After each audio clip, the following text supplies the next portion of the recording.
Manas, good evening Devesh. So let's start. पहले ये देखो, क्वेश्चन का पहले ये समझना है, what is the crux of the question, why this question has been asked. Context is automatically important.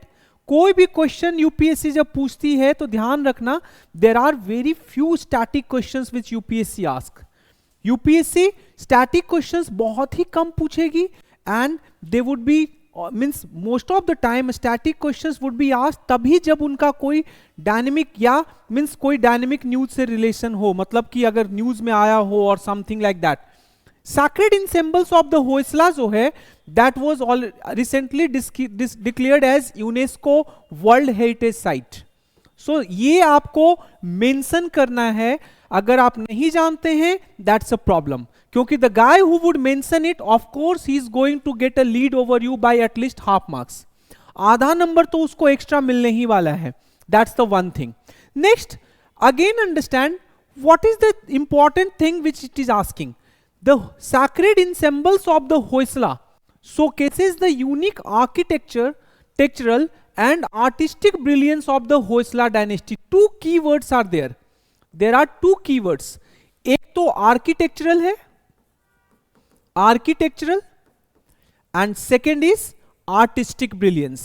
Second is artistic brilliance. Now architectural वाले में what you can talk about? You can talk about like unique Vesra style, right? Unique Vesra style, that is an architectural brilliance. Unique Vesra style, right? Second is blend of like ये ना ही पूरा completely Dravid है ना ही नगरा style है, easily distinguishable from medieval temple. Second is blend of different styles of temple architecture. Like देखोगे जो Bhumija style prevalent होता है सेंट्रल इंडिया में, और and the Nagara tradition of northern and western India and the Karnataka Dravida modes favoured by the Kalyani, तीनों का mix है. So second thing is blend of different styles of temple architecture. Third thing is, अभी देखो इसमें क्या देखोगे, क्या तुम्हें होयसला डायनेस्टी के जो टेम्पल्स हैं यू विल सी कि मल्टीपल श्राइन्स जो होते हैं they are means there are grouping of multiple shrines around the central pillar hall. जो सेंट्रल पिलर हॉल होता है वहां पे there would be group of multiple shrines. So this is the third point which you would be mentioning. Fourth is like distinctive shape, that is also an architectural brilliance. Star shaped वाला पढ़े होगे होयसला, जब भी पढ़ते हो सो ये याद रखना star shape pattern. So use of soap stone in design making. Fifth है use of soap stone. So these all are what architectural brilliance. अब समझना है आर्टिस्टिक ब्रिलियंस में आप क्या लिखेंगे. First thing is about Chennakeshava temple. Again कुछ point यहां से और यहां में रिपीट होगा. Like first artistic brilliance is use of a star pattern in Chennakeshava temple, that is the first important thing. Second is, अब देखोगे होयसलेश्वर टेम्पल में जो स्कल्पचर्स हैं that depict various aspects of Shiva as well as scenes from Ramayana का वहां पे scene बना हुआ है, महाभारत का सीन बना हुआ है. And I think that this has been even mentioned by Prem. Manish के द्वारा भी इसको मेंशन किया गया, he has also mentioned it. Third is कि इन केशव टेम्पल, जो केशव टेम्पल है उसमें आप क्या देखेंगे कि lord Krishna has been portrayed in 3 different form. Lord Krishna को 3 फॉर्म में पोर्ट्रे किया गया है. ये 3 नाम जनार्दन है, केशव है एंड वेणुगोपाल है. And then again beautiful Trikuta temple है. So these are artistic brilliance. यही तो आपसे पूछ रहा था कि how the sacred ensembles of the Hoysalas showcases the unique architectural and artistic brilliance of the Hoysala dynasty. Done. अगर इतना आपने कर दिया for sure you can get somewhere around 5 to 6 marks. Coming to next question.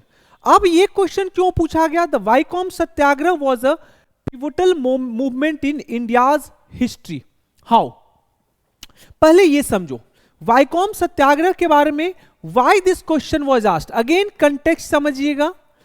There is a reason why I asked this question. वाइकॉम Satyagraha 100 years complete किया है.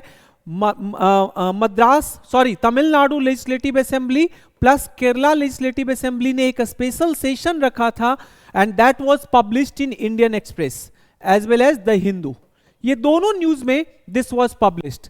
So how it was a pivotal movement, how it was a pivotal movement in India's history. अब pivotal movement कैसे है उसको explain करना है. तो यहां पे आप कैसे एक्सप्लेन करेंगे, पहले ये समझना. सबसे पहले कि ये वाइकॉम सत्याग्रह जो था इट वाज अगेंस्ट व्हाट. तो सबसे पहले तो आप इसका ऑब्जेक्टिव बताएंगे कि what was the objective of Vaikom Satyagraha, how it was a pivotal movement.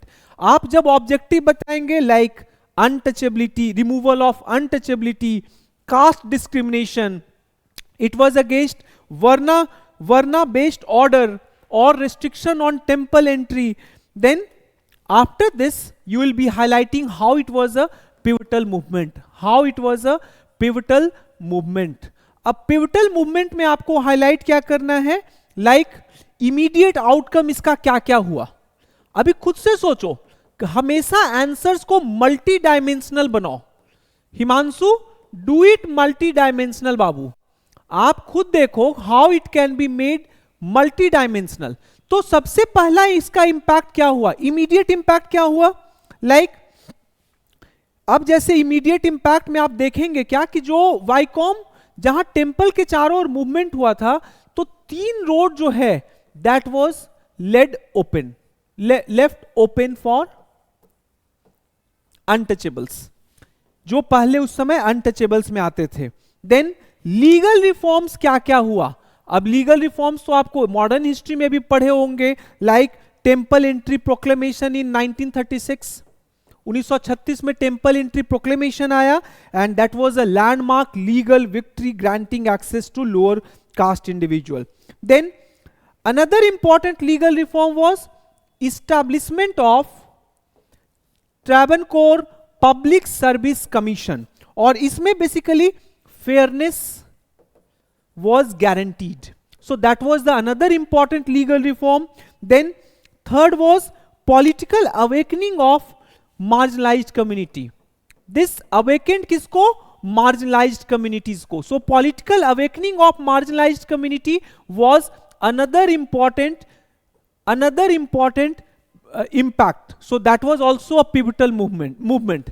Fourth, how it was a pivotal movement, impact on the whole nation, पूरा कंट्री पे इसका इंपैक्ट क्या हुआ. Now similar protest were launched across the nation, different. In fact Mahad Satyagraha जो है, so Mahad Satyagraha was very much similar to Vaikom Satyagraha, जो आपके अंबेडकर साहब ने बाद में लॉन्च किया, that was very much similar, whole nation. Then influence on constituent assembly, इसका इन्फ्लुएंस कॉन्स्टिट्यूएंट असेंबली पे क्या पड़ा, आप वहां पे दे सकते हैं example like article 17 and article 25. Those were incorporated, though there are many factors that were behind these articles, but Vaikom Satyagraha was also one of the factor behind it. अब बस हो गया, यही तो पिवटल मूवमेंट आपको दिखाना है कि how it was a pivotal movement in India's history. Explain आपने कर दिया, डन. इतना अगर आप कर देंगे तो easily you can get 5 to 6 marks, आराम से आ जाएगा इतना. नेक्स्ट क्वेश्चन इज, अभी देखो स्वेज कैनाल जो है लगातार न्यूज में है पिछले 3 इयर्स से, and UPSC loves to ask this questions. 3 साल से एक तो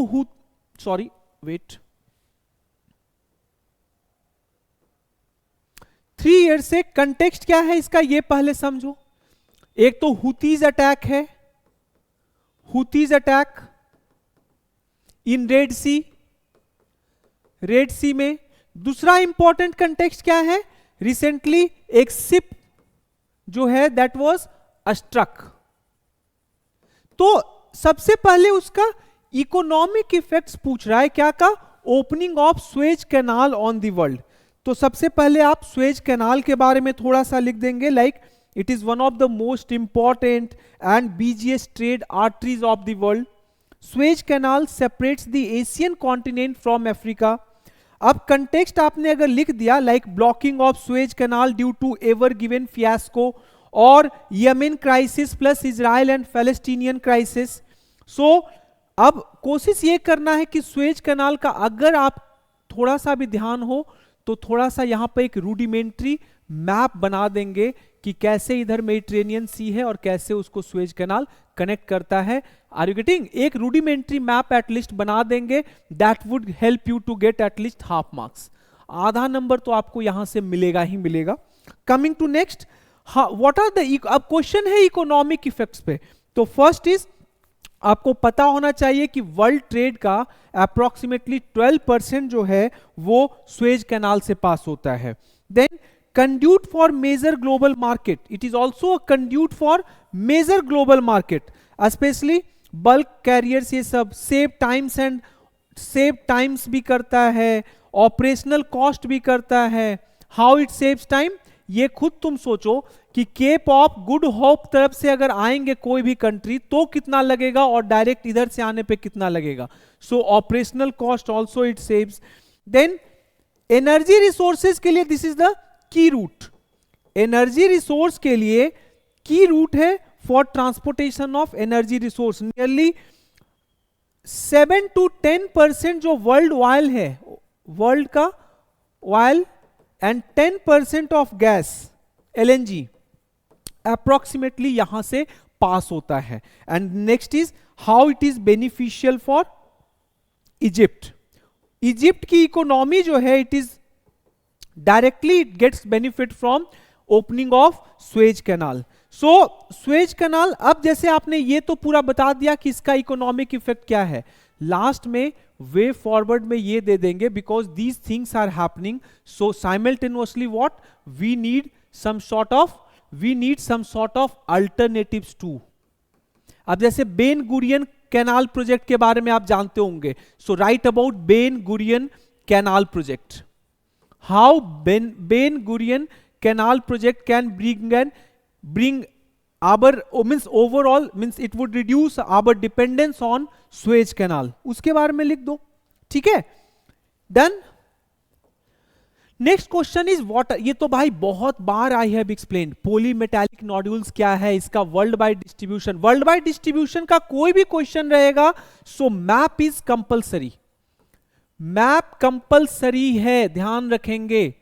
मेक मैप, ऐसे क्वेश्चन में मैप बनाना है। अब पॉलीमेटालिक मॉड्यूल्स होता क्या है, simple, already I have explained it in my current affairs, और इसका भी कंटेक्स्ट है। कंटेक्स्ट क्या है, अभी रिसेंटली जो है इंडिया ने इंटरनेशनल सीवेड अथॉरिटी से डिमांड किया है कि India should be given exclusive right on Afanasy निकतिन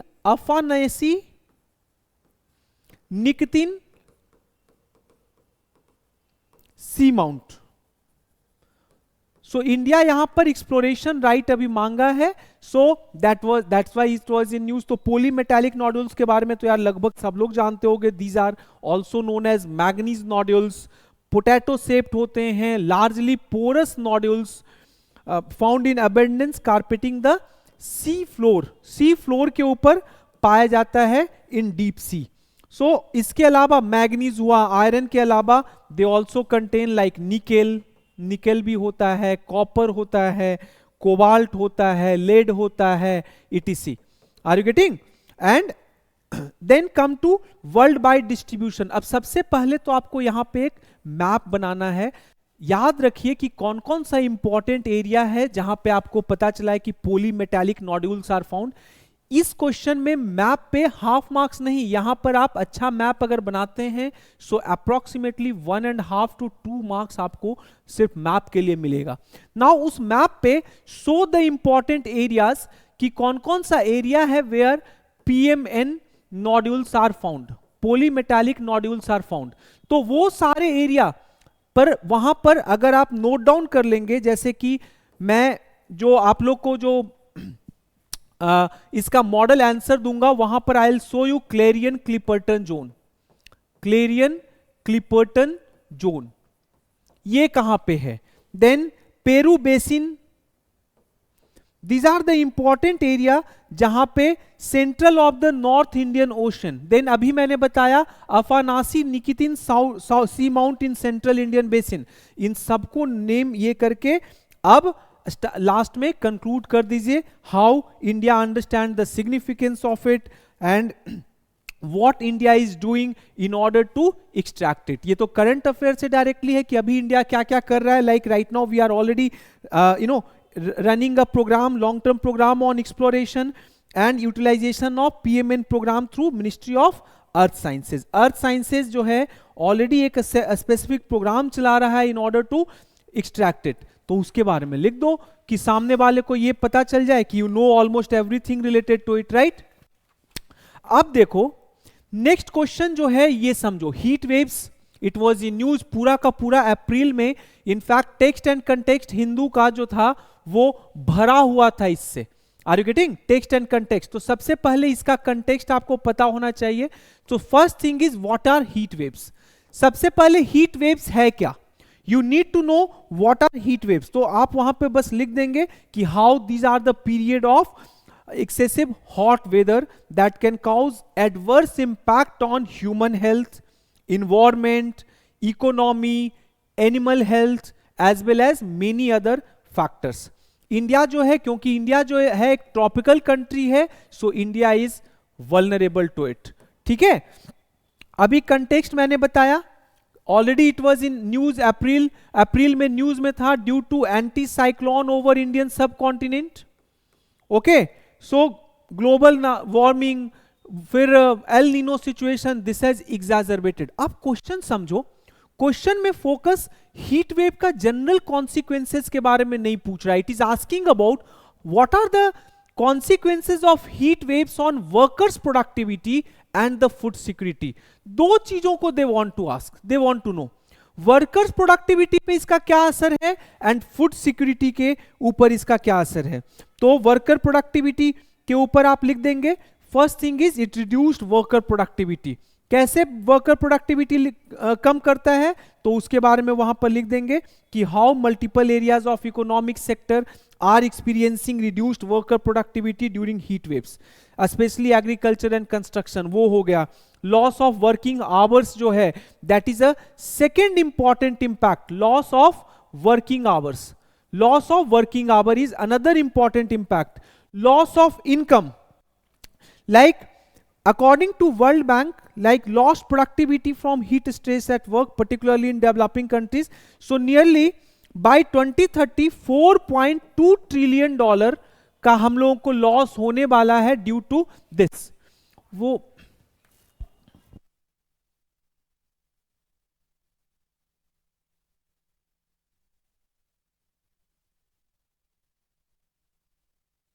then how it impact agricultural workers and consumer at lower level. तो यहां पर फोकस कहां है, वर्कर्स प्रोडक्टिविटी पे फोकस है. तो वर्कर्स प्रोडक्टिविटी पे पहले देखो कि हाउ इट वुड इंपैक्ट. सबसे पहले वर्कर प्रोडक्टिविटी जाएगा, वर्किंग आवर जाएगा, और ये दोनों की वजह से क्या होगा, रिड्यूस्ड इनकम. इनका रिड्यूस्ड इनकम होगा. Reduce income means of course reduced standard of living. ठीक है, this is like a vicious cycle. Okay, that's the one thing. Next is अगला क्वेश्चन क्या पूछ रहा है कि what are the consequences of heat waves on the food security in India. अब food security of India पे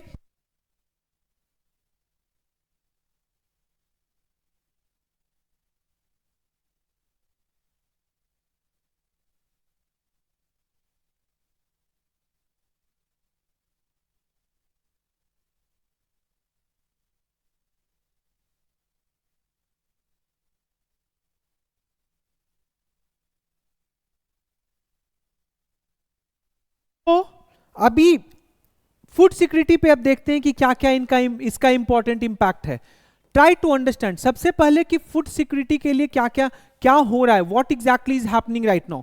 so first important impact ये है कि ओवरऑल जो भी रेनफेड क्रॉप्स है, whether it is rice, wheat, kharif, मेज, इल्स, सो वो सब का सब जो है ओवरऑल जब भी हीट वेव्स ज्यादा होता है तो वीट का प्रोडक्शन पे अफेक्ट हो रहा है। आपको पता होगा कि लास्ट टू लास्ट ईयर जो टोटल वीट प्रोडक्शन है that got reduce due to heat wave, so that would directly impact food security. Second is horticulture. Horticulture में specially there are certain sectors like you can talk about apple production हो गया, और you can talk about tomato onion cultivation, those are also getting impacted. Then you can talk about live stock.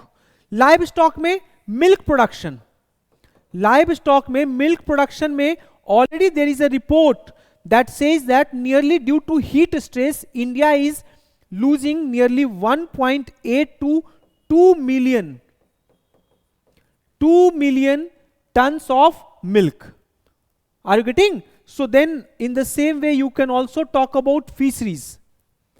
Fisheries पे impact, heat waves होगा तो खुद समझो what would happen, water ज्यादा heat होगा, hot water contain less oxygen, and less oxygen means more development of anorexic zone as well as less oxygen in the water, and that would of course impact even fishery sector. तो ये जब कर लिए आपने, जब इतना आपने describe कर दिया, after that now you can need to give कि what should be the way forward. अभी क्योंकि this is a real situation, it is affecting workers productivity, it is affecting food security, so now you need to provide what are the consequences, what are the way forward. हमेशा ध्यान रखें UPSC में जब भी कोई भी question problematic problems के बारे में पूछता है, so always try to provide some way forward. Okay, problems अगर कुछ पूछ रहा है, so you need to provide way forward. Conclusion छूट जाए तो छूट जाए, but way forward you need to give, क्योंकि they are also checking how much optimistic you are. So यहां पर आप जैसे लिख दोगे like heat waves need to be included as a notified disaster under the Disaster Management Act. Establish early warning system. Early warning system के बारे में आप बात कर लो, फिर कैपेसिटी बिल्डिंग करो, जैसे हेल्थ केयर प्रोफेशनल्स को और ज्यादा, जैसे अभी सेंट्रल गवर्नमेंट बहुत recently in the month of May, 1 महीना पहले 1.5 महीना पहले सेंट्रल गवर्नमेंट ने एक नोटिफिकेशन लाया है, और उसके हिसाब से every central government must have a separate like wing for heat related incidents. वहां पे सिर्फ और सिर्फ हीट रिलेटेड जो लोग जाएंगे उनका ट्रीटमेंट होगा। Are you getting? Then also you need to make public aware. Public awareness is equally important. Then you need to talk about identification of heat hot spot. Identification of heat hot spots. अब आपको अगर heat hot spots के बारे में पता है, so you can take then some localised measures. हो गया, बस डन. नेक्स्ट इज क्वेश्चन ये पूछ रहा है कि examine the uniqueness of Indian traditional practices. पहले समझो uniqueness of Indian traditional practices in increasing climate change resilience. देखो climate change is happening, so climate change we are also talking about the mitigation and adaptation, both thing to reduce the impact of climate change. तो अब उसमें how Indian traditional practice can help. तो सबसे पहले तो यहां पर आप बताएंगे कि what is happening due to climate change. Climate change is happening, तो उसके कारण से अगर आपके पास कुछ डेटा है, लाइक डेटा जैसे हो गया वर्ल्ड इकोनॉमिक फोरम का, या कोई भी डेटा, यूएन वाटर का डेटा अगर आपके पास है, वर्ल्ड इकोनॉमिक फोरम का डेटा है, और any other important data, just highlight it, उसको लिख दीजिए. Then come to how it is going to impact, means what are the uniqueness of Indian traditional practices. अब इसको again see this multidimensionally. Okay, so impact क्या किसी एक sector में है? Of course this impact is like diversified. So you can talk about impact in like in agriculture. Agriculture में what we can do. अब जैसे आपने सुना होगा India is promoting natural farming, zero budget natural farming. Then we are having diverse cropping system. News में आया था अकादी सालू के बारे में. अकादी सालू, अकादी सालू है क्या, पहले ये जानो. It is a practice in Karnataka तो वहां एक जो क्रॉप है उसमें कुछ और लगा हुआ है, एक लाइन में दूसरे में कुछ और है, तो ऐसे करके आप इंटरक्रॉपिंग करते हैं. So that is also one of the important way. Then unique agricultural practices है लाइक कुत्तानाद कलिनयम फार्मिंग. कुत्तानाद के बारे में आप लोग को पता होगा, ये बहुत बार हिंदू में कवर होता है. इसमें बिलो सी लेवल फार्मिंग की जाती है. So in order to grow what, rice cultivation के लिए कुत्तानाद फार्मिंग. इरिगेशन में आप बोल सकते हैं, एग्रीकल्चर में ही इरिगेशन में आप बोल सकते हैं लाइक आप जोहाद के बारे में लिख सकते हैं, और you can write about drip irrigation system of वहां का मेघालय का लिख सकते हो, वहां बैम्बू यूज होता है, they use bamboo for drip irrigation. Then second thing, architecture and housing में, हिंदू में मुझे याद है, हिंदू में आर्किटेक्चर एंड हाउसिंग में ऑलरेडी उन्होंने लास्ट पेज पे कथ कुनी सिस्टम के बारे में बताया था. काठ कुनी टर्म देखो, kath means wood, kuni means corner.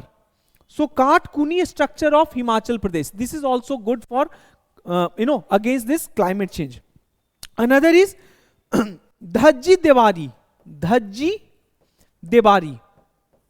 Devari जो है वो जम्मू एंड कश्मीर में है. उसमें क्या होता है पहले ये समझो, ये वुड का ब्लॉक लगा और उसमें छोटे छोटे स्टोन्स के ब्लॉक्स बनाए जाते हैं.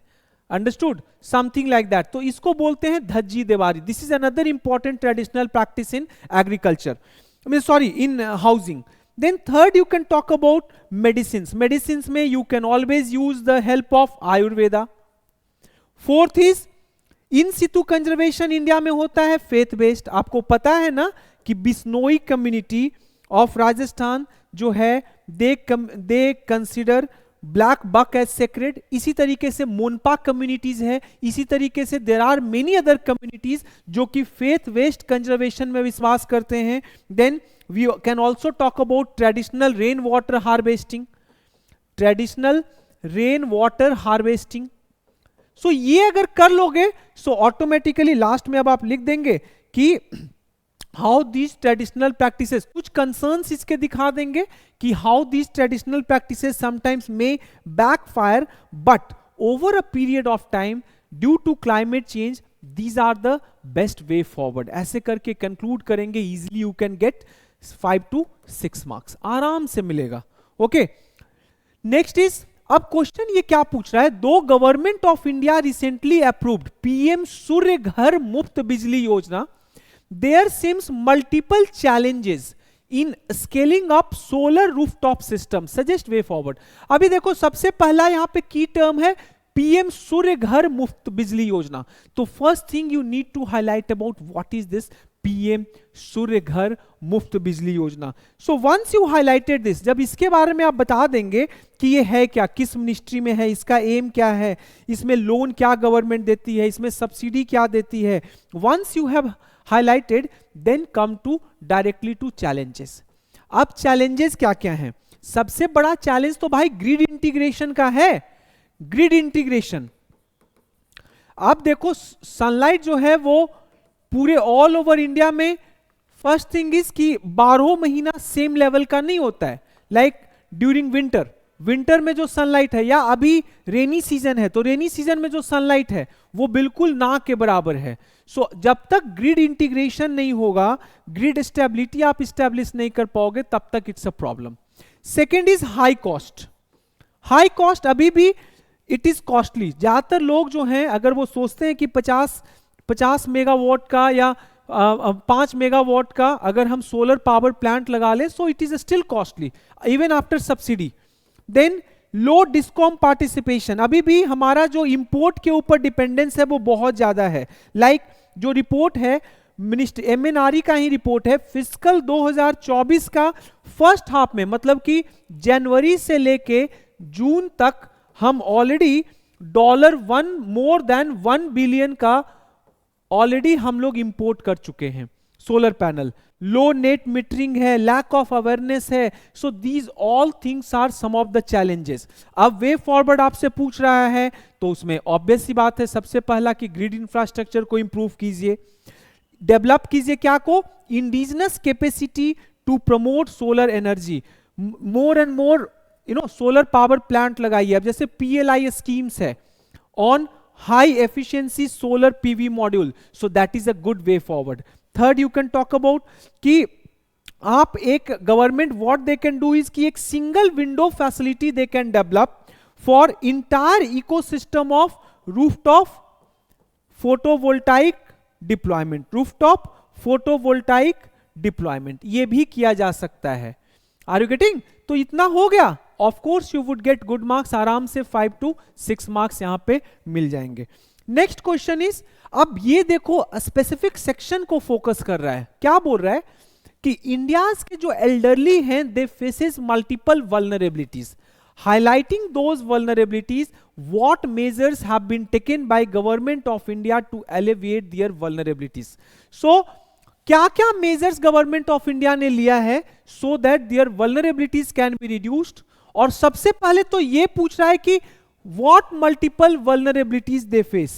तो यहां पर सबसे इंपॉर्टेंट क्या है कि आप यहां पे पहले डेटा दो, अभी इंडिया में कितने एल्डरली हैं, that also needs to be pointed out, क्योंकि ये क्वेश्चन पूछ रहा है कि India's elderly faces multiple vulnerability, that means there is a significant chunk of it, they are like important population. Okay, so इसके बारे में right down and then you start focusing upon what are the different vulnerabilities. अब जैसे LASI का जो survey था, longitudinal ageing study of India, last survey of India, इसके हिसाब से इंडिया में जो एल्डरली हैं they faces 4 types of vulnerability, 4 तरह के उनको वल्नरेबिलिटीज को फेस करना पड़ता है। सो फर्स्ट थिंग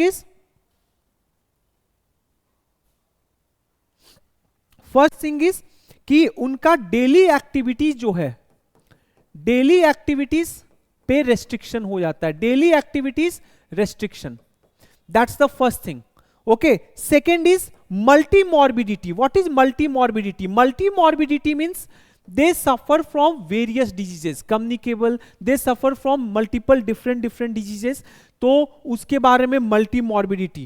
Poverty, जो elderly हैं they also suffers from poverty, reason is एक तो ये रिटायर्ड हो जाते हैं, अगर रिटायर नहीं हुए हैं they can not earn by themselves, they have to depend on someone else, so poverty is another important thing, lack of income is another important thing. ये लासी का स्टडी है, उसके हिसाब से they suffer these kinds of vulnerability. In addition आप ये भी कर सकते हो कि in addition to this they also suffers from like there is no focus on healthy ageing. India में अभी भी कोई पॉलिसी नहीं है that support this healthy ageing thing. Okay, then lack of old age care, lack of old age care, geriatric care, geriatric department अभी भी बहुत सारे हॉस्पिटल्स में है ही नहीं, ज्यादातर डिस्ट्रिक्ट लेवल हॉस्पिटल में कोई जेरियाट्रिक डिपार्टमेंट है ही नहीं। So each time an old person who is suffering from something, he needs to come to some big cities. Are you getting? So that is another important thing. Mental and physical stress के लिए कुछ नहीं है। So government initiatives क्या क्या है?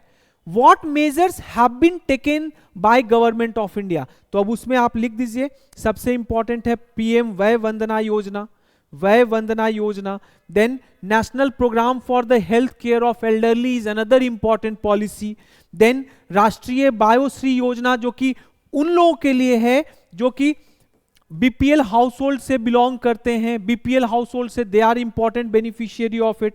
Then senior citizens welfare fund है। So these are the important government measures that have been taken recently. Government of India, वो मैंने पॉइंट मेंशन नहीं किया है, it was in newspaper, government of India has decided to extend the Ayushman Yojana even to those all old man who have crossed 70 years, तो वो भी आप mention वहां पे कर सकते हो। नाउ वे फॉरवर्ड में आप क्या बोलेंगे?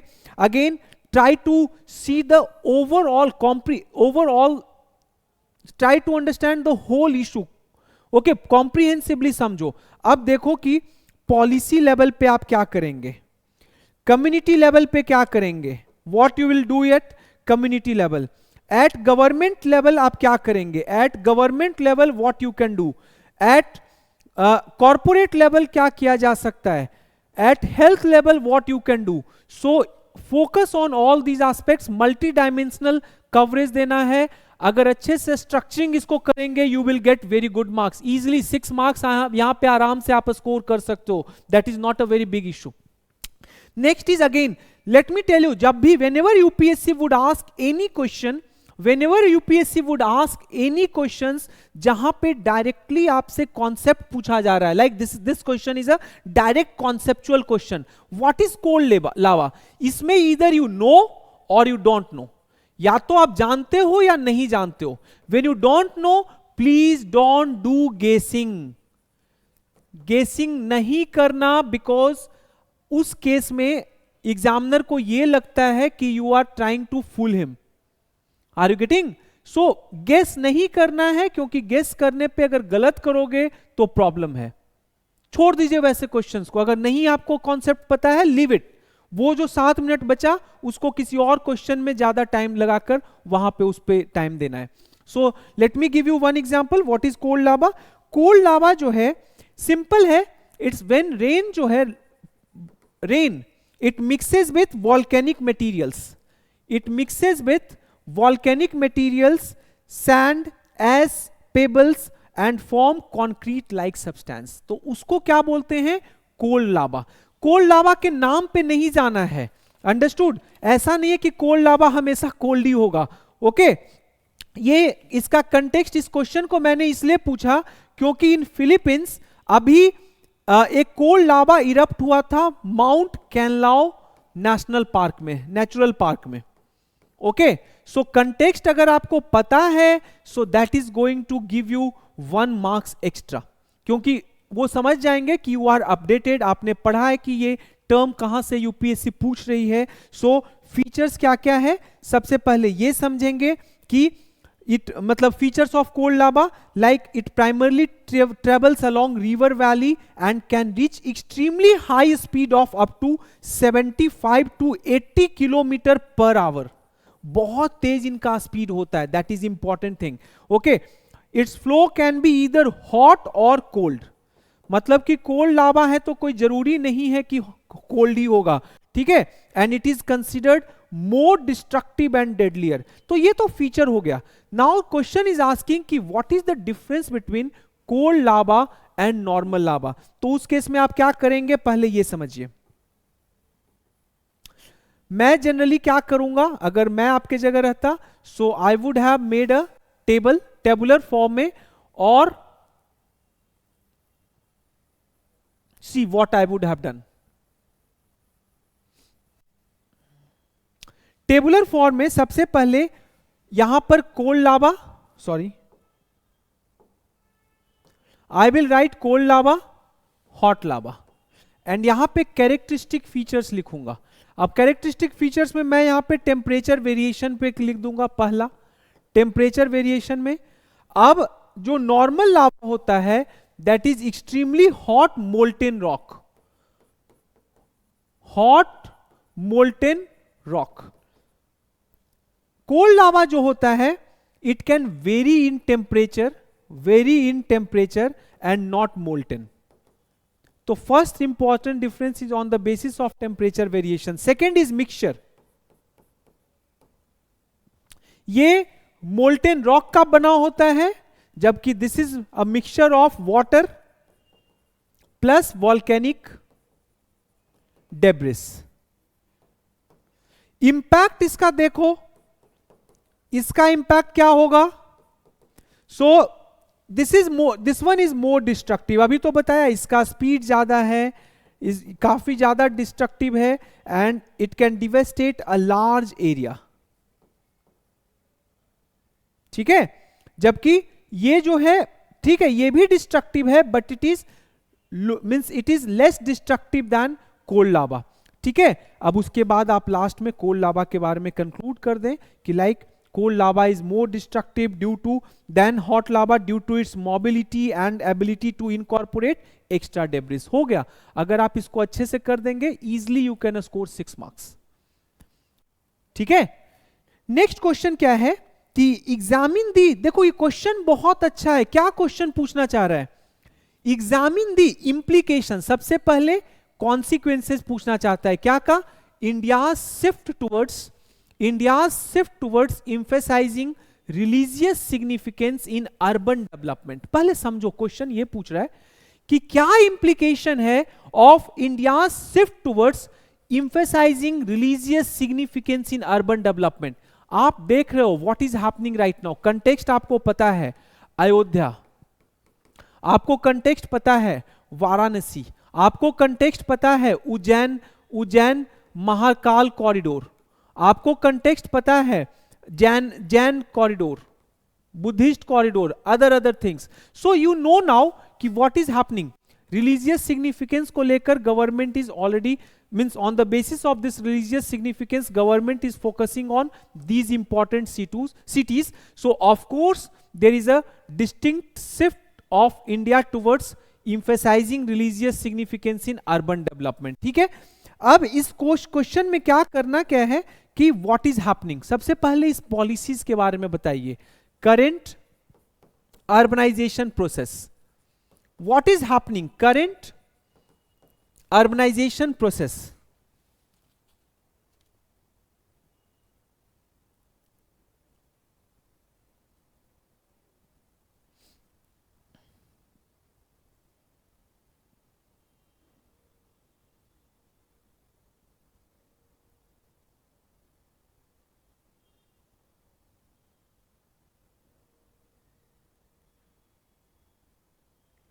ओके, सो ये पहले समझेंगे कि क्या क्या इसका इंप्लीकेशन है करंट अर्बनाइजेशन प्रोसेस में, व्हाट इज हैपनिंग.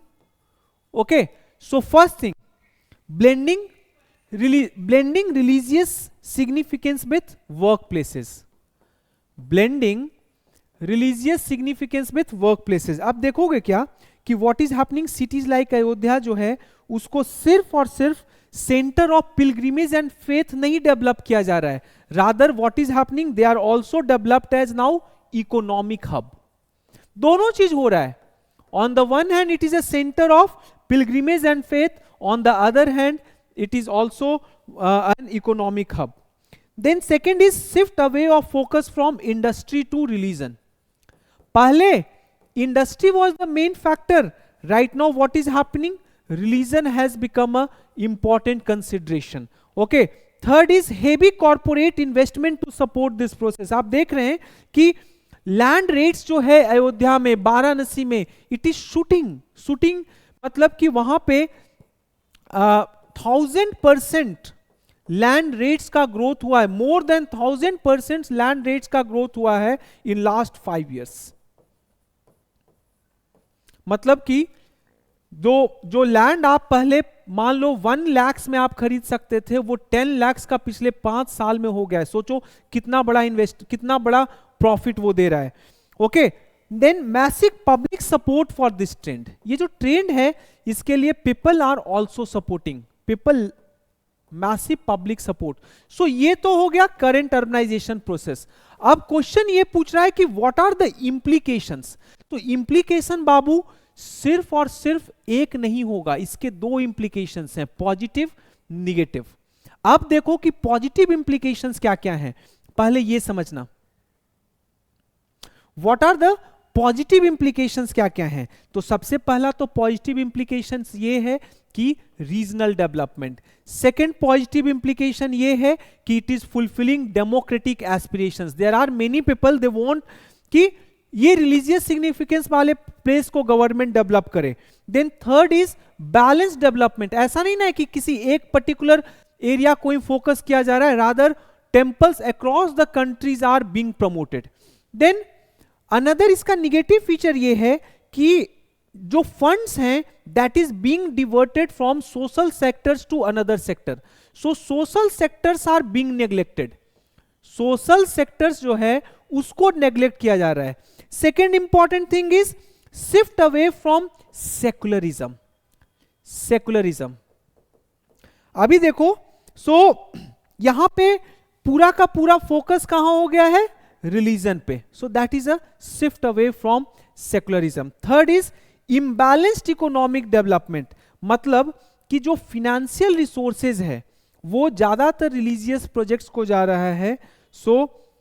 बाकी सिटीज का क्या होगा, There are other cities, they are also looking for more and more funds, but those funds are not being offered to them. So that is another important implications. कभी भी UPSC question पूछे तो ये ध्यान में रखना है कि पॉजिटिव और निगेटिव को हाईलाइट करना है, कोई सिंगल implications नहीं होता है. पॉजिटिव निगेटिव करने के बाद come to way forward. Way forward में हमेशा ऑप्टिमिस्टिक टोन्स को आपको यूज करना है. Like let me give you one example. You are going to talk about कि focus on social goods, education पे फोकस करो, हेल्थ पे फोकस करो, promote inclusiveness in urban development. Urbanisation is good, urban development is good, but it should be how, it should be inclusive. It must reflect the religious diversity of this country. Focus on broader developmental needs. Broader developmental needs country का क्या है, उस पे focus कीजिए. Focus on regional decentralization while developing new areas. Regional decentralisation पे focus करो. And मतलब कि कोशिश ये करना है कि हर स्टेट में जो रीजनल वैसे वैसे एरियाज हैं वहां फोकस करना है, वहां भी power should be given to local government so that it not only help them to develop that area but because they are in the better position to judge कि what are the things which they require. ठीक है, so that is another important thing. Next is, अब question ये देखो, ये तो बहुत static easy question था कि क्या मेन फीचर है गुप्ता पीरियड सोसाइटी का, और क्या आपको लगता है कि some of those features are still prevailing in Indian society. तो मेन फीचर्स गुप्ता पीरियड, सबसे पहले ज्यादातर बच्चों ने जो आंसर मुझे भेजा है मेंस का, उन्होंने गलती क्या किया है कि they have not understood this thing. It's talking about society बाबू. किसी ने साइंस के बारे में डिस्कस किया है, किसी ने आर्किटेक्चर के बारे में डिस्कस किया है. ये गलत है. फोकस ये है कि what are the main feature, what were the main features of Gupta period society. तो यहां पर गुप्ता पीरियड सोसाइटी के बारे में you were suppose to discuss, not about anything else. तो पहले गुप्ता पीरियड सोसाइटीज का देखते हैं कि क्या क्या इंपॉर्टेंट फीचर था. सो सबसे पहले जब देखोगे, so what you will find कि there was supremacy of Brahmins. Brahmins का सुप्रीमेसी था, that was the one important feature. Second was proliferation of castes. आप जब एनसीईआरटी पढ़े होंगे या आर.एस. शर्मा की बुक पढ़े होंगे, so you have seen already कि there were many new tribes, there were many new castes that developed during Gupta period. Caste में भी एक और बात बताता हूं, tribals were also integrated into the caste, और जो ट्राइबल हेड होता था they were given Kshatriyas status, while जो अदर ट्राइब्स होते थे उनको शूद्राज का स्टेटस दिया जाता था. Okay, so proliferation of caste took place. Another important thing that happened was functional division of labor. Gupta period में जो फंक्शनल डिवीजन ऑफ लेबर था वो और ज्यादा इंट्रेंच्ड हुआ. सो बेसिकली एम यहां पर था टू अचीव अ स्पेशलाइजेशन. इसको पॉजिटिव लाइट में भी देखने की जरूरत है. Fourth is improvement in status of Shudras. आप देखेंगे एनसीईआरटी, आर.एस. शर्मा दोनों में ये मेंशन है. लाइक शूद्रा का जो स्टेटस है it improved. They were allowed to listen to the epics and Puranas. वो एपिक्स थे, महाभारत, रामायण, उसको वो सुन सकते थे. फिफ्थ इंपॉर्टेंट थिंग इज कि decline in the status of women. Women का जो स्टेटस है उसमें डिक्लाइन दिखा. उनको प्रॉपर्टी इनहेरिटेंस का राइट उनका चला गया था.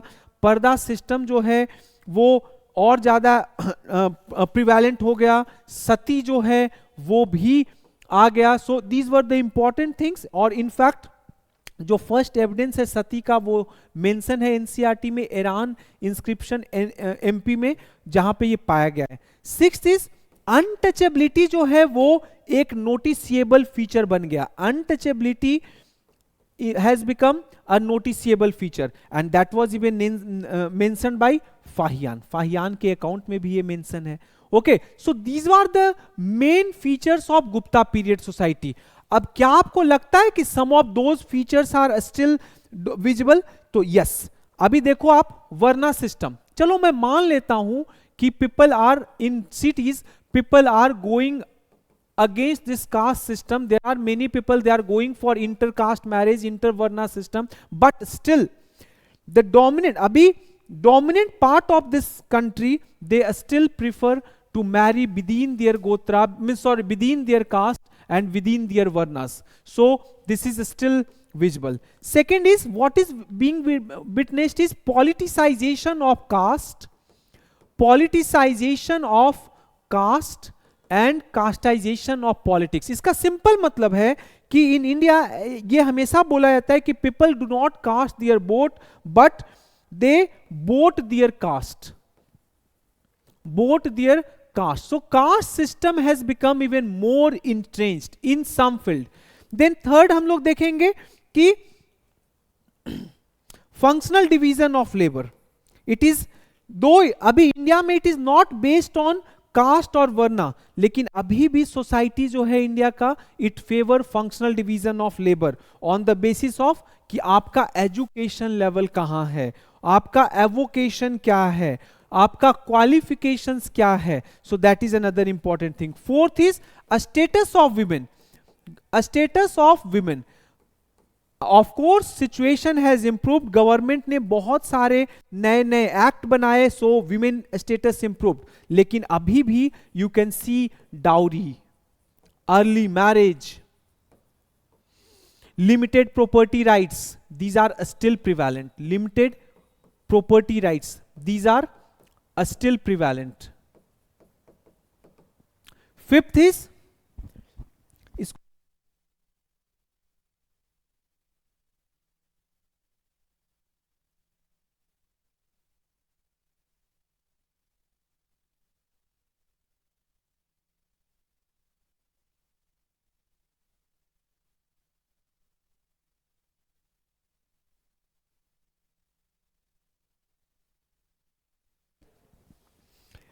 Fifth is in temple architecture.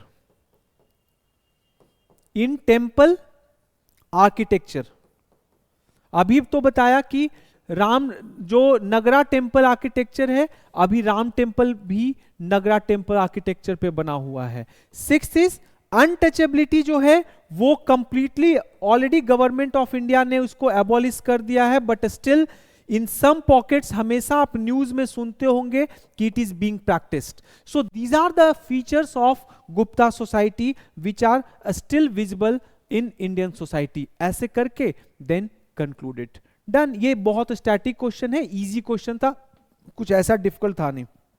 Next question जो है ये क्या पूछ रहा है, पहले ये समझो. The newly built Ram temple is a symbol of India's unwavering commitment to preserving its cultural legacy while embracing modernity. देखो दो चीज यहां पर है. एक तो how this new Ayodhya temple is preserving India's cultural legacy, and second thing how it is embracing modernity.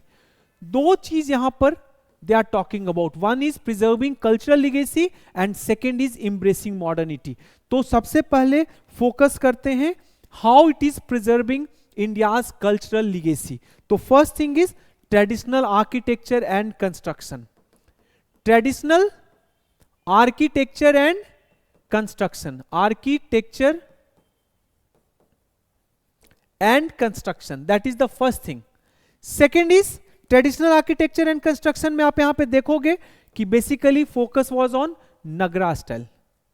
Nagra style पे focus किया गया है, ठीक है. बाउंड्री वॉल जो है, बाउंड्री वॉल नगरा स्टाइल में नहीं होता है. So what they have, it is influenced from Dravida style. Dravida style. Third is other than boundary wall, then what will see, construction material जो यूज हुआ है वो पिंक सैंडस्टोन यूज हुआ है. Pink sandstone has been used. So pink sandstone जो है उसमें basically what you would see कि that symbolizes cultural and divine reverence. Divine reverence. Fourth, जो कंस्ट्रक्शन टेक्निक है उसमें what we have used, use of lock and key mechanism. हमने वहां पे सीमेंट का यूज नहीं किया है. We have not use cement और lime mortar in joints. Then unique features आप देखेंगे कि जो मेन गर्भगृह है that holds the idol of Ramlalla accompanied by multiple mandaps, like Rang mandap है, नृत्य मंडप है, all these are cultural legacy. Then you can also see कि वहां पे there is a proper fusion of vastu शास्त्र एंड शिल्प शास्त्र. सो दोनों को स्पेशियल हार्मनी के लिए they have integrated principles of vastu शास्त्र एंड शिल्प शास्त्र. सो that is about cultural legacy. अब पूछ रहा है कि how it has impressed modernity. अब मॉडर्निटी के लिए क्या हुआ है? फर्स्ट थिंग इज, आप देखेंगे there is an innovative environment tradition. Environment tradition. तो सबसे पहले समझो what is innovative environment tradition. Okay, हर रामनवमी को दोपहर में 12 बजे मिरर और लेंस को इस तरीके से लगाया गया है कि that will focus the sun's rays on Ramlala के आइडल पे सन का रे गिरेगा. So this unique environment tradition, it does not require electricity, rather it utilises brass instead of iron on steel. Then crowd management के लिए Ram temple has used modern techniques, okay, for crowd management. Then construction technique mein we have avoided use of steel or iron so that it can remain earthquake proof and it can easily stand for more than 1000 years. Then environmental consideration, 70% से ज्यादा जो area है in Ram temple are left for green space, greenery. Okay, environmental water conservation पे focus किया जा रहा है, environmental water conservation. So these are the important things that shows कि it also has embraced modernity. इसको कंक्लूड कर देंगे आराम से, आपको 8 to 9 marks you can score. Structure अच्छे से बनाना है, आपको ये समझना है. अगर इसमें कोई बच्चा, if you are getting time, make a diagram of Nagara temple also, अगर बना देते हो you will get good marks, अच्छे से आएंगे.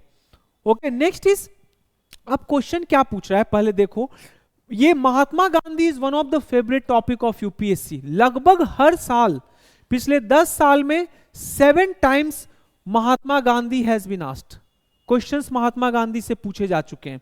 सो क्वेश्चन ये पूछ रहा है कि bring out the different phases of struggle of Mahatma Gandhi in South Africa. What lifelong experience did he gain from there? तो सबसे पहले it is talking about different phases of struggle of Mahatma Gandhi. तो south Africa जाने के बाद you will see कि there were 2 important phases of struggle of Mahatma Gandhi. पहला phase था मॉडरेट फेज, जो जनरली स्टार्ट होता है 1894 में, it runs until 1906, and then phase of passive resistance और सत्याग्रह. अब आपको हर फेज का कुछ सिग्निफिकेंट पॉइंट बता देने हैं. लाइक मॉडरेट फेज नाम से ही क्लियर है कि यहां पर वो फोकस किए होंगे पिटीशन पे, प्रेयर पे, something like that. Then it was during this phase he set up Natal Indian Congress. Indian Opinion newspaper he started publishing, जिसमें जो 4 डिफरेंट लैंग्वेजेस में पब्लिश होता था, like English, Gujarati, Tamil, Hindi. Okay, next is phases. अगला क्या पूछ रहा है कि जैसे पैसिव रेजिस्टेंस और सत्याग्रह वाले फेज में, अब he did satyagraha against registration certificate in 1906. Second was he also did campaign against restriction on Indian migration. जो रेस्ट्रिक्शन लगा था कि Indian can not migrate from one province to another, उसके खिलाफ he run a campaign. Then Tolstoy farm. Then ये सबसे important था, campaign against poll tax and invalidation of Indian marriage. This was the most successful event and it was means success in this particular campaign that made Gandhi very much popular. ठीक है, अब क्या पूछ रहा है कि what lifelong experience did he gain from there? So lifelong experience के बारे में आप मेंशन करेंगे, like सत्याग्रह के बारे में. First thing is about satyagraha. Second thing about he understood कि मासेज इफ प्रोपरली यूनाइटेड, अगर अच्छे से स्ट्रक्चर करेंगे, अच्छे से यूनाइट करेंगे, so they have too much energy and they can like means they can overcome any of the obstacles, आराम से किसी भी ऑब्स्टिकल्स को मासेस के पास if properly channelized they can uproot any of the colonial masters. So he was able to unite Indians belonging to different class, different caste, different men and women under this leadership. इसका मतलब ये है कि unity is possible अगर उसे वो means उसे long level पे, लार्ज लेवल पे if he does that, so he can do that even at all India level. That's the another important thing which he learned. Then he also evolved his own style of leadership. अपना style उन्होंने किया, ये जो सत्याग्रह वाला है, that was his own style of leadership, and he evolved the technique of Satyagraha during his stay at South Africa. So ये गलत नहीं होगा बोलना, it won't be wrong to say कि a struggle in South Africa was very much instrumental in shaping Mahatma Gandhi. Mahatma Gandhi जो हैं, he was shaped due to a struggle in South Africa. This was very much important. वही महात्मा गांधी को shape किया. ठीक है. So next is, अगला question क्या है, वहां पे क्वेश्चन ये है कि water starved Bengaluru is facing the threat of day zero. In light of this evaluate the severity of ground water crisis. ध्यान से देखो, ये सारे क्राइसिस के बारे में बात नहीं कर रहा. It is talking about ground water crisis in India and what effective strategies should be taken to mitigate its impact. तो first question is, water starved Bengaluru is facing the threat of day zero. So सबसे पहले तो यह समझना है कि what is day zero, then severity क्या है ground water crisis in India का, and suggest effective strategies to mitigate its impact. So पहले स्टार्ट करते हैं कि रिसेंटली बेंगलुरु में वाटर क्राइसिस हुआ था. बीबीसी रिपोर्ट के हिसाब से, आपके पास अगर डेटा है please provide that data. BBC report के हिसाब से बेंगलुरु जो है, after Brazil Sao Paulo, Bengaluru is in the second position among the 11 global cities that are likely to run out of drinking water. अब क्वेश्चन क्या पूछ रहा है, मतलब कि बेंगलुरु, बीबीसी के हिसाब से 11 इंपॉर्टेंट सिटीज हैं who are going to run out of drinking water, और उसमें सेकेंड नंबर पे बेंगलुरु है. सबसे पहले ब्राजील का साओ पाउलो है and second is this Bengaluru. Now what is water crisis. अब पहले आप वाटर क्राइसिस को डिफाइन कर दीजिए. व्हाट इज वाटर क्राइसिस, ये सब लोगों के हिसाब से अलग अलग है. वर्ल्ड बैंक के हिसाब से जब लेस देन 1000 क्यूबिक मीटर आता है, so an annual per capita availability when less than 1000 cubic metre, then this is water crisis. Central water commission जो है उसके हिसाब से, और भी डिफरेंट के हिसाब से, for some less than 1700 cubic metre is water crisis, something like that. So current state of ground water crisis in India. तो सबसे पहले आप देखेंगे कि हम लोग का पॉपुलेशन जो है वो 17% है, बट फ्रेश वाटर अवेलेबिलिटी सिर्फ 4% है. तो सबसे पहले तो यहीं पर हम लोग डिस्प्रोपोर्शनेटली अफेक्टेड हैं. सेकेंड, नीति आयोग का है कंपोजिट वाटर मैनेजमेंट इंडेक्स, और उसके हिसाब से इंडिया जो है अभी पूरे वर्ल्ड का one of the worst water crisis India is already facing. हमारे यहां बहुत ज्यादा इश्यू हो चुका है. लाइक व्हाट इज हैपनिंग, उस रिपोर्ट में उन्होंने पॉइंट किया है, there is already over exploitation of ground water. अभी इंडिया जो है लार्जेस्ट ग्राउंड वाटर यूजर है. टोटल यूज वर्ल्ड का जितना है उसका 25% इंडिया अलोन इज यूजिंग. सोचो कि कितना ज्यादा ground water we are utilising, over exploiting. Then there are issues of ground water contamination. Contamination का क्या मतलब है कि 70% of Indian ground water is contaminated. Contaminated का मतलब है वहां पे आर्सेनिक है, फ्लोराइड है एंड सम अदर मिनरल्स जो कि हमारे बॉडी के लिए in more quantity it is dangerous, those things are there. So वो अनदर इंपॉर्टेंट प्रॉब्लम है. Another important problem is lack of access to safe drinking water. अभी ये वर्ल्ड बैंक का रिपोर्ट है कि in India more than 163 million Indians जो हैं they lack safe drinking water, ठीक है। 210 million Indians lack access to improved sanitation. हर दिन मोर देन 500 चिल्ड्रन जो है इंडिया में under the age of 5 die from diarrhoea. Are you getting? So this shows the severity of groundwater crisis in India. Okay. Next is, आगे समझो कि reason क्या है वाटर क्राइसिस में। ऐसे क्वेश्चन में इन्होंने नहीं पूछा है, दिस क्वेश्चन में this has not been asked कि व्हाट आर द रीजंस, लेकिन if you are getting time तो ज्यादा नहीं, एक फ्लो चार्ट में झट से रीजन लिख दो और done done done done done, 5 ऐसे पॉइंट दिखा के वहां पर लिख दो। First is like rising water demand, water demand लगातार बढ़ता जा रहा है। Encroachment of natural water bodies, governance issues is also one of the reason. अब जैसे कि वाटर गवर्नेंस इंडिया में central water commission surface water के लिए करता है, सेंट्रल ग्राउंड वाटर बोर्ड जो है ग्राउंड वाटर के लिए करता है। So that is another important problem. Groundwater use for agriculture is another important problem. Climate change is another important problem.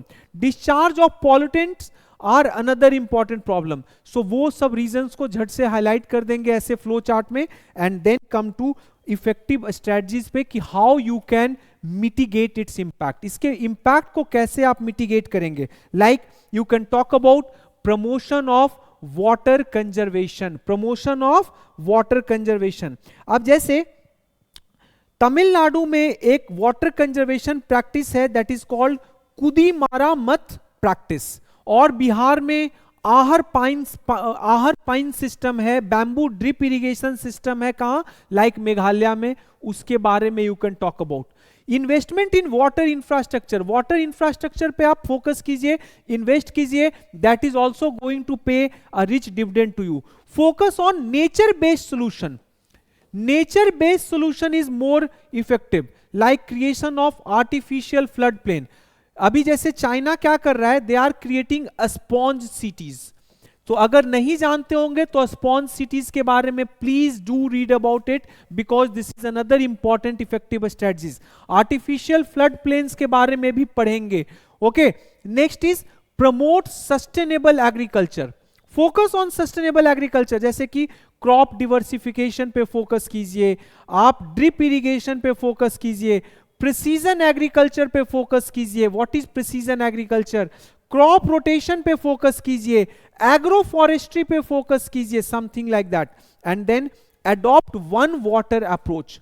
One water approach का मतलब है क्या है कि you are seek the whole water as a whole, चाहे वो ground water हो, चाहे वो एटमॉस्फेरिक वाटर हो, चाहे सरफेस वाटर हो। सो वन वाटर अप्रोच को ध्यान में रखना है, and then will focus on integrated water resource management, जैसे कि yes, how all these are connected. And sixth is ultimately legislation and governance. आपको लेजिस्लेशन एंड गवर्नेंस को भी इंप्रूव करना है। लाइक मिहिर शाह कमिटी ने काफी पहले रिकमेंड किया था कि सेंट्रल वाटर कमीशन और सेंट्रल ग्राउंड वाटर बोर्ड को मिला के make a separate body called national water commission. Write about it. Then you can also introduce MSP for less water intensive crops. जो पानी कम जो क्रॉप्स लेते हैं उनके ऊपर MSP कीजिए, ताकि that would provide positive incentive to farmers to produce those crops. Okay, done हो गया। इसके बाद आप कंक्लूजन डाल देंगे। I think that is going to give you good marks. Next is, अब ये न्यूज में था कि फॉस्फोरस का shortage India is facing, at the same time world is facing. तो पहले तो क्वेश्चन ये पूछ रहा है, describing the distribution of the phosphorus producing countries indicate the major challenges associated with phosphorus production. What can be strategies for managing phosphorus usage? So first thing they are asking about distribution of phosphorus producing countries. आपको इस जैसे ही ऐसा कोई भी question आए, account for world wide distribution और distribution of phosphorus producing countries, please do map, map बना दीजिएगा. Map is going to give at least 1 extra marks than any other students. तो सबसे पहले आप यहाँ पे एक मैप बनाएंगे. अब अगर आपको डेटा पता है so please write down. Context यहाँ पर लिखेंगे. लाइक कंटेक्स्ट क्या है कि global phosphorus problem is getting attention. अभी क्या हो रहा है कि India was also facing phosphorus crisis, so that was affecting the Indian fertiliser industry. So that in that context it was in news. अब न्यूज में है तो उस कंटेक्स्ट को आप मेंशन कर दें. और डेटा क्या क्या है रिलेटेड टू फॉस्फोरस. तो जब मैप आप बनाएंगे तो देखेंगे कि सबसे ज्यादा जो लार्जेस्ट शेयर जो फॉस्फेट रिजर्व का है वो मोरक्को में है. तो पूरा वर्ल्ड का आप मैप बनाएंगे, मोरक्को को हाईलाइट करेंगे. चाइना जो अभी भी प्रोडक्शन जब फॉस्फोट रॉक का होता है so China is still dominating. China को बना दें. USA still holds nearly 8% of the total reserves. तो 8% के लिए यूएसए को हाईलाइट कर दीजिए. South Africa also has an important reservoir. तो इन इंपॉर्टेंट कंट्रीज को हाईलाइट करके देन राइट डाउन अबाउट कि टॉप 10 फॉस्फोरस प्रोड्यूसिंग कंट्री जैसे 2019 में जो थे वो चाइना है, मोरक्को है, वेस्टर्न सहारा है, यूएस है, रशिया है, जॉर्डन है, सऊदी अरबिया है, वियतनाम. नहीं भी याद है तो 4-5 कंट्रीज का ये मैप बना के just write about Morocco, write about China. Done. Then come to indicate the major challenges. अब मेजर चैलेंजेस तो सबसे पहला यही है ना भाई कि देयर आर लिमिटेड रिजर्व्स. सब जगह पाए ही नहीं जाते हैं. There are very handful of countries. Nearly 10 countries have more than nearly 90% of production. So limited reserves. Second, एक तो कम पाए ही जाते हैं. सेकेंड, मोस्ट ऑफ द जो फॉस्फोरस का जो प्रोडक्शन है that also get affected due to cadmium contamination. अब जैसे मोरक्को और वेस्टर्न सहारा में it possesses the world largest phosphorus reserves, लेकिन उसमें कैडमियम पाया जाता है. एंड अगर कैडमियम वाला phosphorus if you are using in fertiliser so that is uptaken by से राइस. अगर राइस पैडी में वो डाले तो पैडी ले लेगा and that would transfer from one organism to another bio. So it would transfer from rice to human being. Okay, so that is another important issue. Third is market disruptions. Okay, मात्र 6 countries हैं जिसमें cadmium free phosphorus who can produce. Okay, और उसमें भी क्या हुआ कि China ने 2020 में एक्सपोर्ट रेस्ट्रिक्शन लगा दिया था. Since they have imposed export restriction so that has also means disrupted the market. Then another important problem is energy intensive mining process. Energy intensive mining process is also very much energy intensive. Mining process is energy intensive.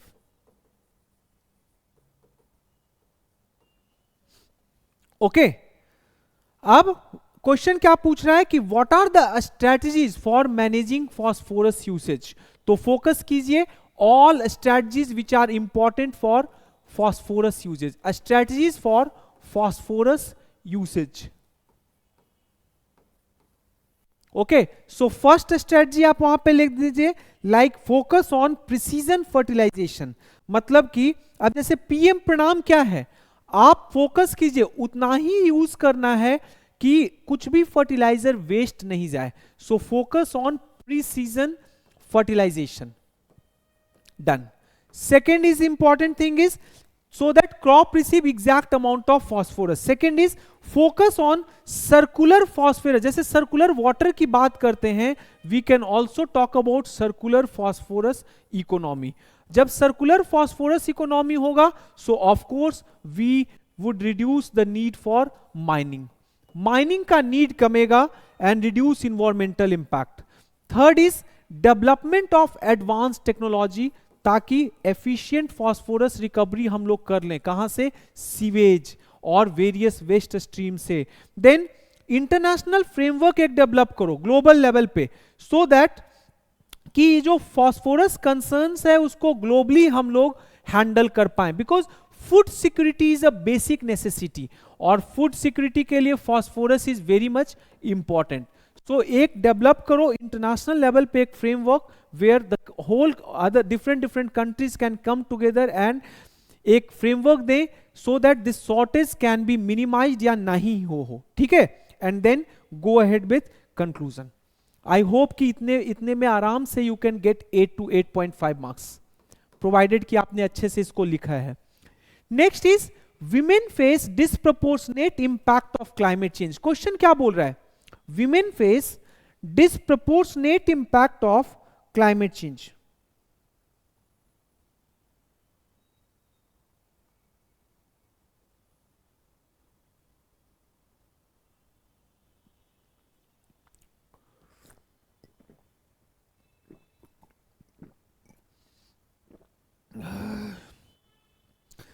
Question एक specific segment को focus कर रहा है, किसको? Women को. Disproportionate impact of climate change, highlighting those impacts.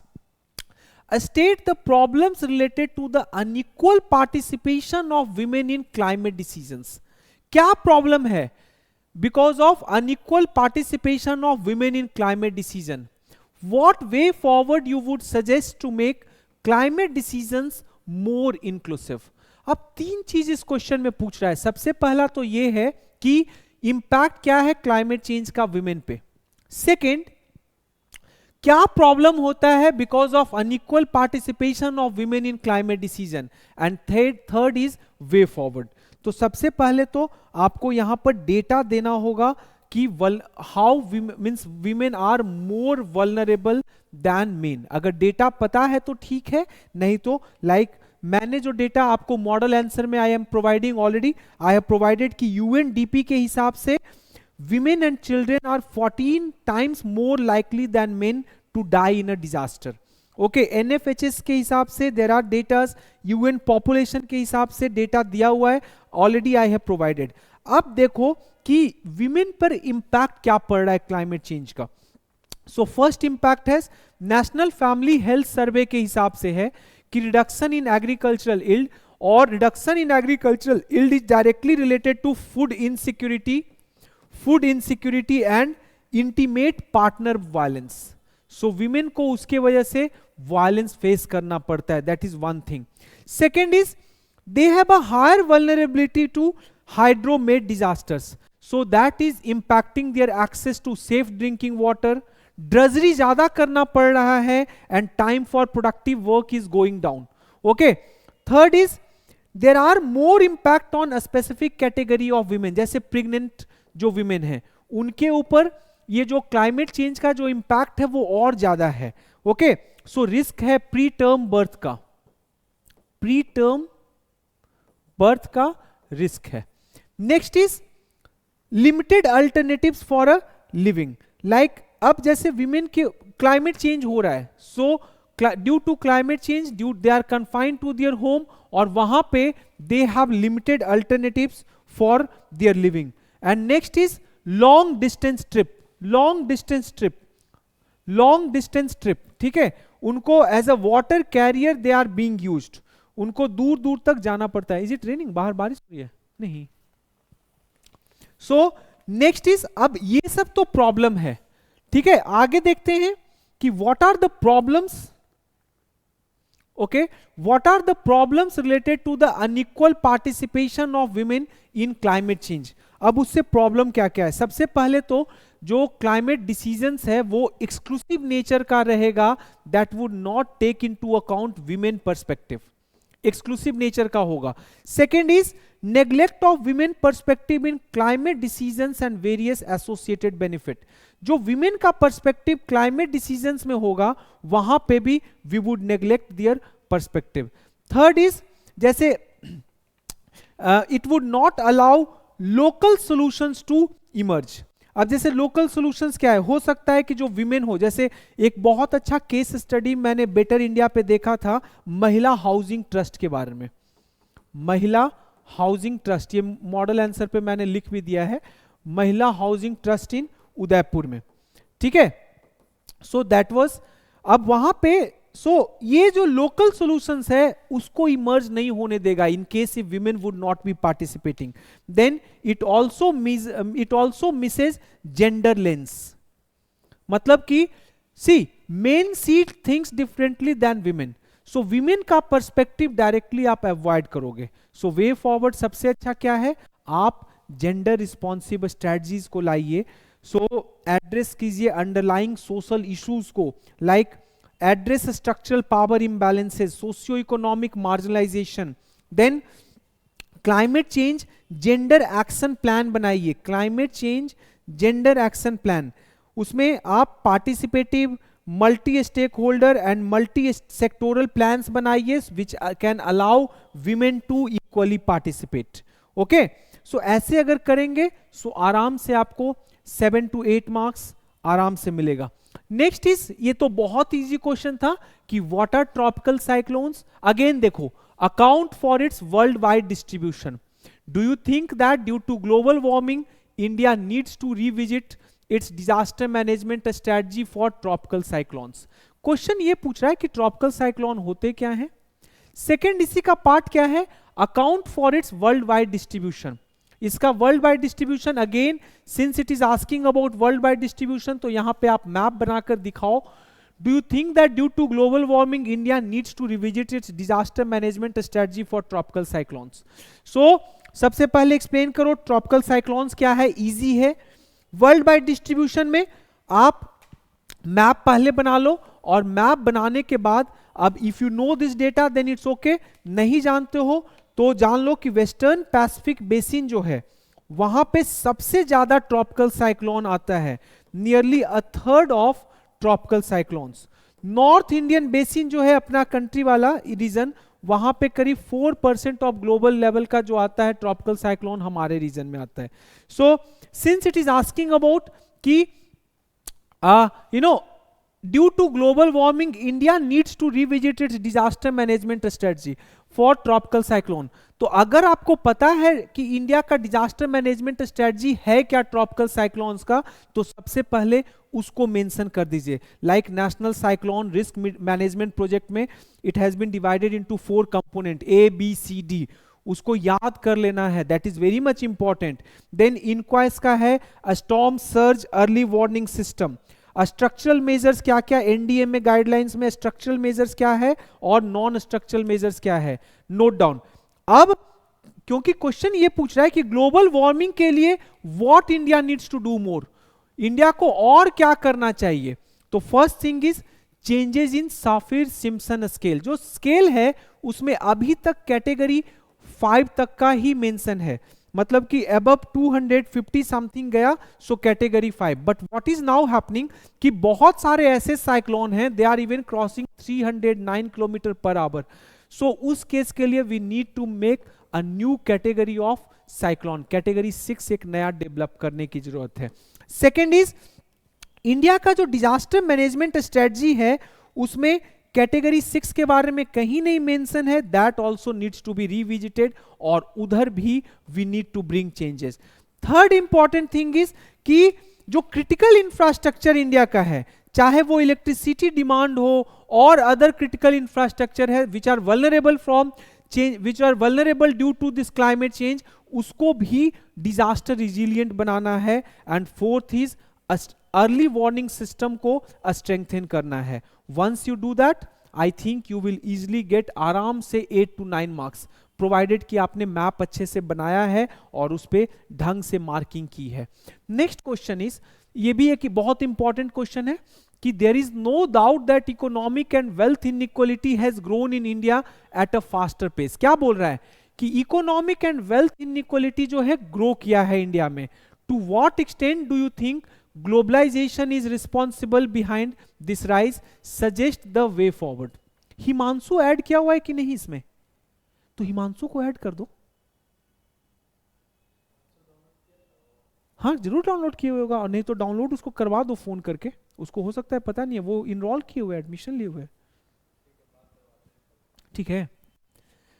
Next is economic and how there is no doubt that economic and wealth inequality has grown in India at a faster pace. To what extent do you think globalization is responsible behind this rise, suggest the way forward. Simple question है कि economic and wealth inequality in India at a faster pace. तो सबसे पहले तो आप यहाँ पे data provide कराएंगे कि व्हाट इज हैपनिंग, जैसे ग्लोबल इनइक्वलिटी लैब का जो रिपोर्ट जो है उसके बारे में मेंशन करो कि 1% of top 1% earn this much, top 10% they earn this much, वो सब वहां पे ये करेंगे। नीति आयोग के हिसाब से this is visual even in even in health care, जैसे NITI Aayog talks about economic survey में नीति आयोग ने एक कॉन्सेप्ट दिया था मिसिंग मिडल्स का, ठीक है, ये सब कर दिए। अब काउजेस बिहाइंड दिस राइज में कैसे globalisation is responsible, are you getting? So globalisation में सबसे पहले एलपीजी पॉलिसीज देखें। एलपीजी पॉलिसीज के वजह से क्या हुआ? सो न्यू इंडस्ट्रियल पॉलिसी आया, एमआरटीपी एक्ट को हटा के कंपटीशन एक्ट लाया गया एंड इनकम टैक्स रिड्यूस कर दिया गया। So that leads to changes in taxation. Changes in taxation हुआ, so focus was on business friendly environment. जब बिजनेस फ्रेंडली इन्वायरमेंट होगा तो लो टैक्सेशन होगा, जब लो टैक्स आएगा तो government would have less resources with it, that increases inequality, ठीक है। So unequal distribution of wealth is another important reason, unequal distribution of wealth. Globalization ने ओवरऑल ग्रोथ बढ़ाया, but this growth was not equitable, this growth was not equitably distributed, so that is another important problem. So again ध्यान में रखना कि question ये पूछ रहा है to what extent do you think globalisation is responsible behind this rise. तो ये सिर्फ पॉजिटिव या निगेटिव नहीं होगा, आपको दोनों फीचर दिखाना होगा। डू यू थिंक कि globalisation has given this rise? तो अब जैसे आर्गुमेंट्स है, जो ग्लोबलाइजेशन के सपोर्टर हैं उनका आर्गुमेंट ये है कि globalisation has led to rising tide of income, rising tide of income, और इनकम जब बढ़ेगा so government would get more tax, जब टैक्स ज्यादा आएगा so government can use it in order to reduce this economic and wealth inequality. So what way forward you can suggest? तो एक तो suggest आप कर सकते हैं, हमेशा गांधी के कॉन्सेप्ट को इनइक्वलिटी में हमेशा अप्लाई कीजिए। गांधी हमेशा टॉक्स अबाउट व्हाट? सर्वोदय। जो भी पॉलिसी आप बनाएं focus should be on Sarvodaya, कि it should helpful in progress of all and universal upliftment. Second is focus on marginalized, जो भी मार्जिनलाइज्ड हैं उनके ऊपर फोकस कीजिए, marginalized. Then focus on inclusive growth, then focus on economic justice for all.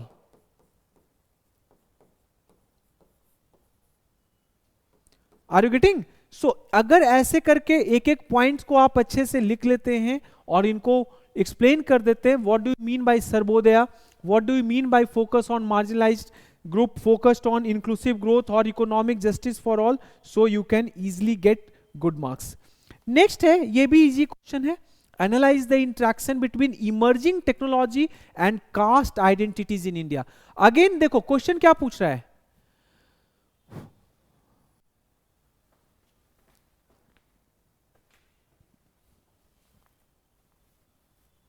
analyze the interaction between emerging technologies and caste identities in India, suggest the way forward. तो interaction जो cast identities का किसके साथ हो रहा है, emerging technology का, उसके बारे में पूछ रहा है। सो ऑब्वियस सी बात है, आपको ये ध्यान में रखना है कि this interaction would be both positive and negative, so you need to highlight both. अब जैसे देखो कि पॉजिटिव कैसे हो रहा है, लाइक डिजिटल इंक्लूजन हो रहा है, more and more people are being included, उनका कास्ट का जो आइडेंटिटी है it is not that much visual. Financial diversification हो रहा है, लाइक इमर्जिंग टेक्नोलॉजी उनको अलाउ क्या करता है, they can have access to various financial resources which is required for education, health needs, entrepreneurial efforts. So मान लो कि पहले let us suppose there means अगर सिविल सर्विसेज की तैयारी करनी होती थी सो से students were like paying 1 lakh rupees, 1.5 lakh rupees, but today they can read it, they can study it from the comfort of their home, आराम से वहाँ बैठ के पढ़ सकते हैं, ऑनलाइन मीडियम एजुकेशन है और वो ऑनलाइन मीडियम है, so from there they can read.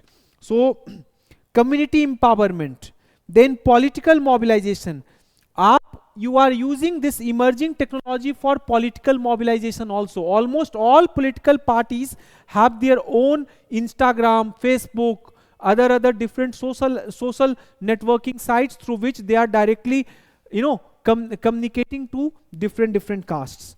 Social awareness, but then same time this interaction has also increased caste based disparities. ये अभी बताया कि इसका कुछ पॉजिटिव फीचर है, there are certain negative features. जैसे लोक नीति और सीडीएस का सर्वे है 2019 का, उसके हिसाब से सोशल मीडिया पे still it's the upper caste who are dominating. That's the one thing. Second is social targeting. Social targeting, where still people on social media they use different caste based expletives. Caste based expletives मतलब कि caste based वहां पे गलत Slur जो है, एक्सप्लेटिव जो है, गालियां जो है वो दी जाती है. Okay. Algorithmic biasness. Algorithmic biasness because जो इमर्जिंग टेक्नोलॉजी है वो हिस्टोरिकल डेटा पे ट्रेन किया गया है. Historical data contain biasness. That is another important problem. Then digital divide आपको देखने को मिलता है at the level of both ownership and at the level of digital skill. Technological workforce, low level participation of marginalised caste group. तो इसका way forward क्या क्या होगा, पहले ये समझो कि फर्स्ट वे फॉरवर्ड इज कि पहले इश्यूज को तो हाईलाइट करो, इश्यूज को तो आइडेंटिफाई करो, so you recognise caste bias. बीमारी को पहले आइडेंटिफाई करोगे then only you can move ahead ना. So you need to recognise this caste bias कि yes, caste biasness is a reality. That's the first thing. Second, develop fairness metrics and constraint. Fairness metrics को develop करो. Develop fairness metrics and constraint. Third, promote diversity and inclusivity. Promote diversity and inclusivity. आप वैसे policy जो digital दुनिया में भी जो आ रहा है तो वहां पे फोकस करना चाहिए कि वल्नरेबल कम्युनिटीज का वहां पे लीडरशिप रोल हो. They would be they are more aware of their problem and they can simultaneously challenge the issues arising out of it. Meaningfully support marginalized communities. जो marginalized communities हैं उनका meaningful support आपको चाहिए. And fifth, eliminate caste biasness in AI. AI में जो cast biasness है उसको eliminate कीजिए, rest of the things would be okay. यही मतलब कि इमर्जिंग टेक्नोलॉजी एक तरफ प्रॉब्लम का भी कारण है but at the same time it also offer solution. We need to understand the interaction और सोल्यूशन जो है उसको भी you need to find in the emerging technology itself. Next question क्या है, ये भी बहुत इजी क्वेश्चन है. मोबाइल फोन यहां पे रख दो, सोशल मीडिया रख दो, इंटरनेट रख दो. तो ऐसे क्वेश्चन में ये ध्यान रखना है कि ऐसे क्वेश्चन में always keep one thing in mind कि जब भी ऐसा क्वेश्चन आएगा, मोबाइल फोन के बारे में आ रहा है, सोशल मीडिया के बारे में आ रहा है, इंटरनेट के बारे में आ रहा है, सो कीप ये क्वेश्चन पूछने का सिंपल मकसद ये था कि एक स्ट्रक्चरिंग आप करना माइंड में सीख जाएं. Whenever this kind of question would occur, so हमेशा ध्यान में रखो कि इसको कैसे स्ट्रक्चर करेंगे. अब मोबाइल फोन जो है डबल एज स्वॉर्ड है यूथ के लिए, मतलब again it is talking about positive and negative. So सबसे पहले you highlight about positive features. अब पॉजिटिव इंपैक्ट क्या है, सबसे पहला पॉजिटिव इंपैक्ट तो कनेक्शन है, राइट. सोचो कि even during the time of corona अगर मोबाइल फोन नहीं होता, so use of by using mobile phone people, despite being in isolation, despite being all alone in hospital, they were able to communicate with each other. So connection establishment में it is important thing. Sense of belonging and acceptance, like जो marginalized community है, LGBT communities. अब जैसे मानवेंद्र सिंह गोहिल है, so Manvendra Singh Gohil is a prominent LGBT activist. So he connects to his follower through Instagram, through Facebook. So that is another important thing. Third is it also gives voice to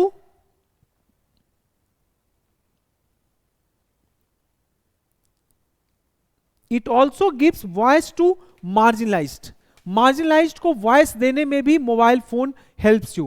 Like you can use YouTube, you can use shorts to highlight various deficiency in current system. Then gateway to talent.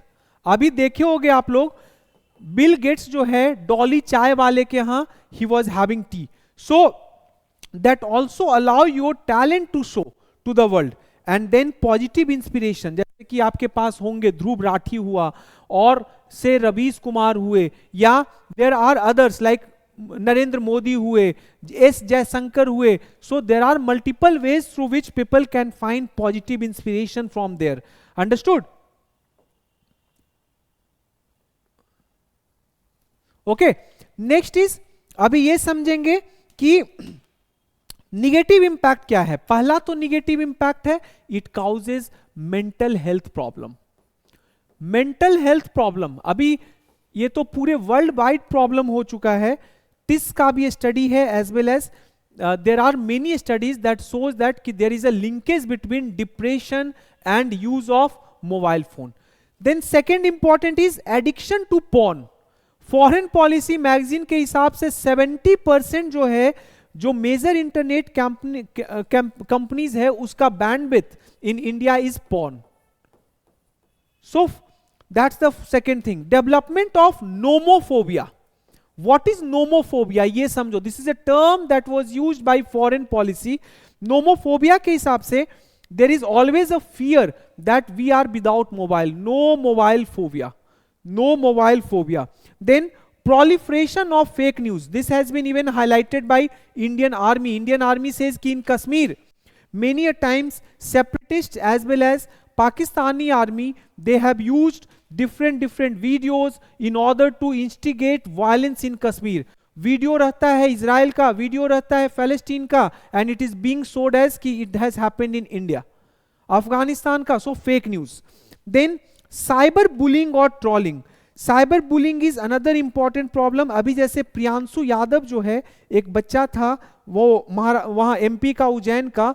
So he was so much bullied on means he was so much bullied over internet that he committed suicide in the month of April. So miscellaneous और भी बहुत सारे impact है. Of course physical health problem है, वैम्पिंग impact है. वैम्पिंग का मतलब रात के 3-4 बजे तक आप जागे हुए हो. Effects on social relations, reinforcing of various prejudices and stereotypes. तो इसका वे फॉरवर्ड क्या है? सबसे पहले तो मोबाइल में इनबिल्ट फीचर होना चाहिए for inappropriate content. For inappropriate content mobile में आप सेफगार्ड प्रोवाइड करो. Okay, digital literacy should be promoted. Role of social agencies, because family, friends, they also play an important role. Educational institution, they also play an important role. And ultimately governance and regulation is important, क्योंकि जो what happened in MP could have been stopped. आप law, a special law that can criminalize cyber bullying, fake news and other negative features. I hope कि I have explained this test properly. समझ में आप लोग को आ रहा होगा how you are suppose to structure your content, कैसे कंटेंट स्ट्रक्चरिंग करना है. एंड बिलीव मी, अगर ऐसे करोगे तो आसानी से even in GS1 you can score 110 plus, even 120 plus, provided कि अच्छे से आपने आंसर्स को स्ट्रक्चर किया है, प्रोवाइडेड डेटा प्रोवाइड किया है. जो जहां जहां मैप मैं बोल रहा हूं, जहां पे फ्लो चार्ट देना है, अगर वैसे किया है, so easily you can score this much marks. ठीक है, टेक केयर, बाय बाय.